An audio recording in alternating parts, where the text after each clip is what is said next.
Bonjour à toutes et à tous. Aujourd'hui, on va faire le cours sur le karyotype. Au stade qui précède la division de la cellule, le noyau contient un réseau d'aspects fibrillaires qui a une forte affinité pour les colorants basiques, qu'on appelle la chromatine.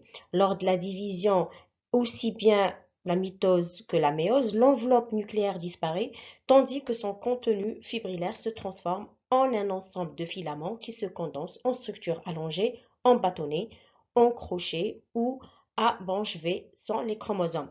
Chromosome, ça vient du mot chromo coloré, oui, soma, le corps.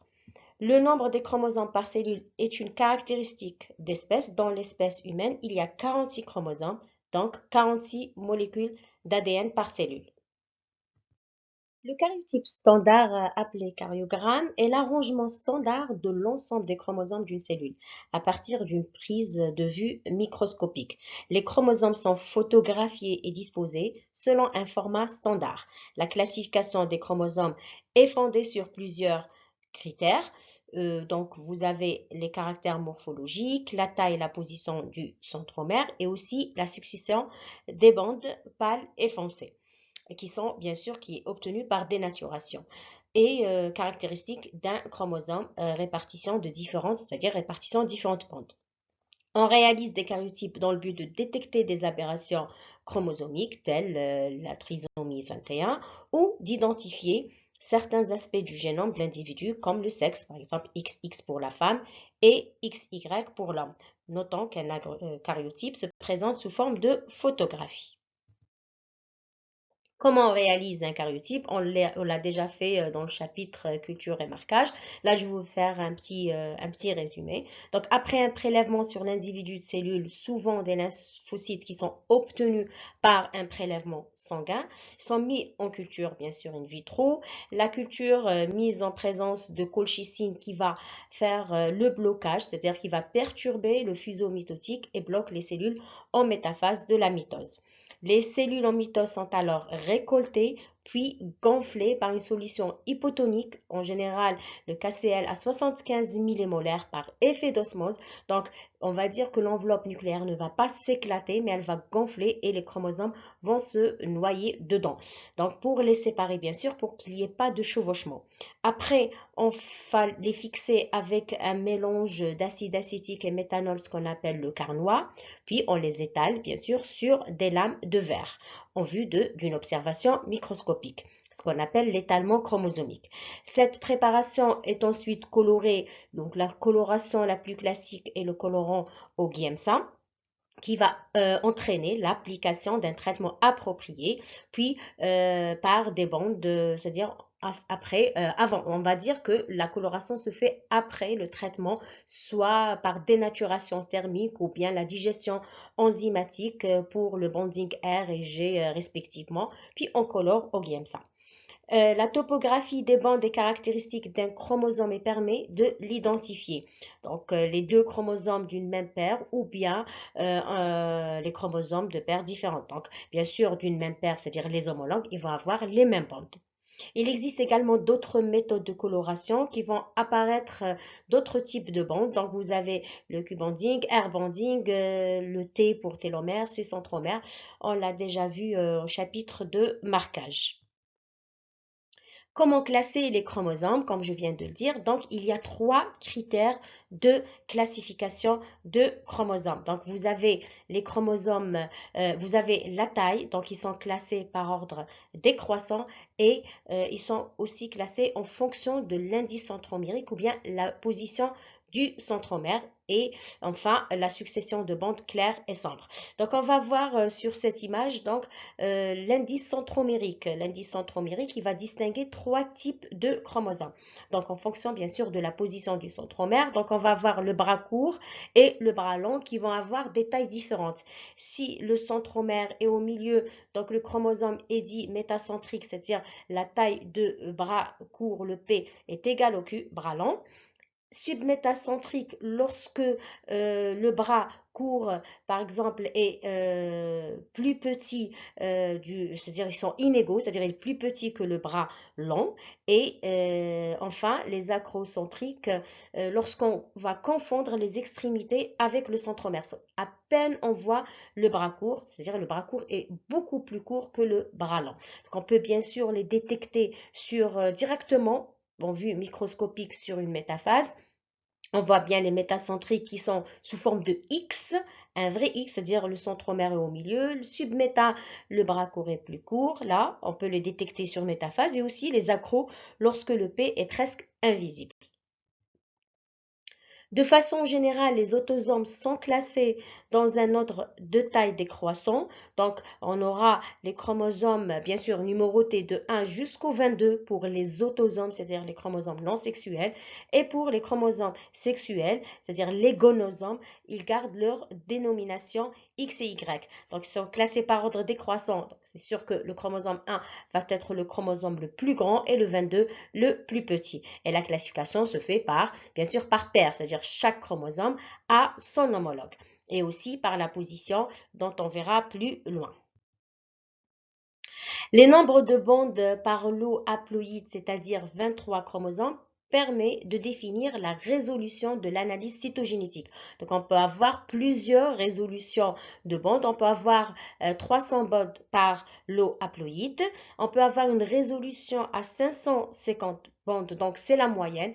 Et enfin, à 1000 bandes lorsqu'on fait bien sûr une technique de synchronisation. Lorsqu'on ajoute le BRDU, on l'a vu aussi en marquage chromosomique en détail. De façon générale, les autosomes sont classés en 7 groupes A, B, C, D, E, F et G. Et bien sûr, par taille décroissante et aussi numérotés de 1 jusqu'à 22. Donc, on va voir la classe A qui correspond au plus grand métacentrique, le 1 et le 3, et aussi le chromosome 2 qui est submétacentrique, mais il fait partie du groupe A. Le groupe B, c'est les chromosomes les plus grands submétacentriques, c'est le chromosome 4 et 5. La classe la plus grande, c'est la classe C qui contient les chromosomes par ordre décroissant de 6 jusqu'à 12 et aussi le chromosome X qui a la même taille presque du chromosome 12. Donc, on peut le classer aussi dans la classe C. La classe D, c'est les chromosomes 13, 14 et 15 sont les chromosomes les plus grands acrocentriques. La classe E, c'est les chromosomes, on va dire, les plus petits submétacentriques, c'est les chromosomes 16, 17 et 18. Les 19 et les 20 font partie de la classe F, donc c'est les plus petits métacentriques. Et les plus petits acrocentriques, c'est les chromosomes 21, 22 et Y qui font partie du groupe G. Cette figure présente les idéogrammes standardisés d'un karyotype en bande R avec une résolution de 550 bandes. Donc, c'est la résolution moyenne. Les bras sont divisés en régions, les régions en bandes et les bandes en sous-bandes. Donc, on va dire que la numérotation des bandes se fait du centromère au télomère pour le bras court et du centromère au télomère pour le bras long. Par exemple, si on a une cassure ou bien une anomalie sur cette région, donc ça va être sur le bras court du chromosome, par exemple 1. Donc, ça va être la région, on va la compter 1, 2, 3, 4, 5 et 6. Ça va être chromosome 1, donc 1, P, 6. 1, c'est le chromosome. P, c'est-à-dire l'anomalie était sur le bras court. Et 6, c'est la région. Après, on va voir, après cette région, quelle bande a été touchée. Donc, sur une région, on peut avoir une bande 2, 3 jusqu'à 4. Et une bande, elle peut aussi avoir des sous-bandes en fonction du chromosome. Sur ce tableau, on va vous donner quelques abréviations des anomalies chromosomiques. Les anomalies chromosomiques c'est-à-dire sont différentes et c'est-à-dire en fonction bien sûr de l'anomalie concernée. Par exemple, si on a une délétion sur un fragment de chromosome, l'abréviation est DEL, insertion c'est NS, l'inversion c'est INV, La dérivée, c'est lorsque, par exemple, un chromosome réarrangé par un remaniement chromosomique déséquilibré, donc c'est DER.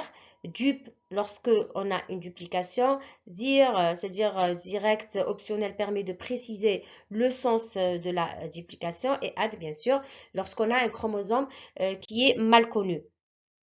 L'anneau CAN, T translocation, etc., etc. Donc, chaque anomalie de structure a son abréviation. Par contre, lorsqu'on a des anomalies numériques, c'est-à-dire lorsqu'on a une perte, elle est désignée par le signal moins. Copie multiple, c'est fois, il y a un petit x. Et le gain, lorsqu'on a un chromosome en plus, c'est on met directement un plus juste à côté du chromosome concerné.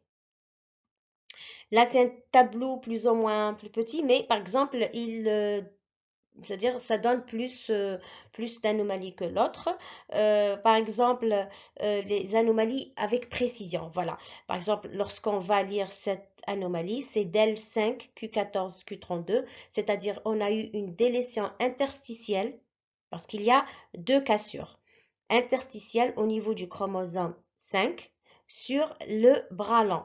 La première cassure, elle est au niveau de la région 1, bande 4, et la deuxième au niveau de la région 3, bande 2. Ça, c'est un isochromosome, par exemple, 17, qui a été, par exemple, la cassure, elle était au niveau du centromère.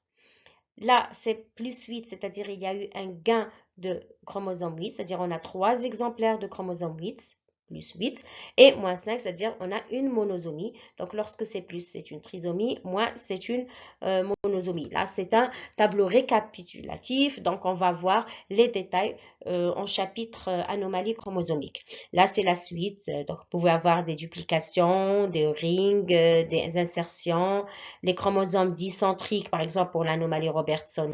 On peut avoir aussi des chromosomes non identifiés, marqueurs, et aussi chromosomes minutes lorsque le chromosome est très petit pour qu'il soit identifié.